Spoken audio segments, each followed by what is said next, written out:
فرق حیض و استحاضه را باید زنها داند، هم از نگاه رنگ و بوش و هم از نگاه دیگر علامتهایش.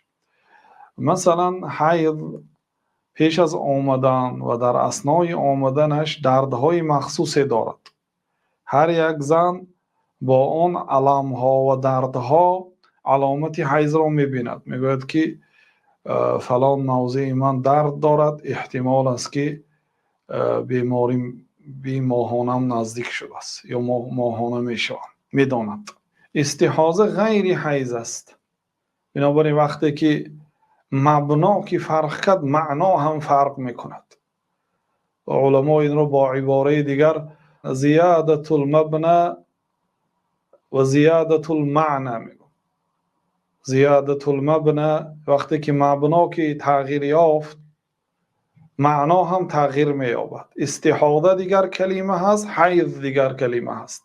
حیض گفتیم که خونی که از قعر رحم می آید، اما استحاضه نه از قعر رحم بلکه از بالاتر آن، و بعضی هم میگن که از گردن بچه‌دان یا از دهان آن یا رگی هست، از آن خون می براید. استحاضه خونی است که نماز بر صاحبش حرام نمی گردد. اگرچه استحاضه از او خون جاری شده ایستاده است، او به هر یک نماز طهارت می کند و نمازش را می خواند و این چونین شوهرش هم برایش حلال است.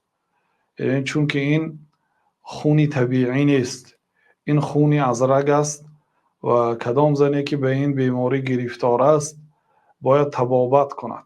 و پیامبر صلی الله علیه و سلم این را گفتند که رکضه من الشیطان، این ضربه از شیطان است. بعضی علما گفتند که این ضربه حقیقی هست، شیطان آمده با پایش میزند تا اینکه از زن خون جاری شود و نماز و روزهش را برایش مشکل سازد و در نزد شوهرش شوم گرداند.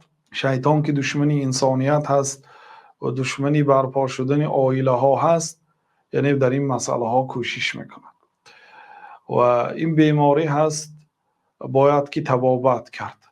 اما حیض خونی است که نماز بر صاحبش حرام میگردد، روزه بر صاحبش حرام میگردد، قرائت قرآن بر صاحبش حرام میگردد، داخل شدن به مسجد حرام میگردد، علاقه جنسی به موضع خون حرام میگردد.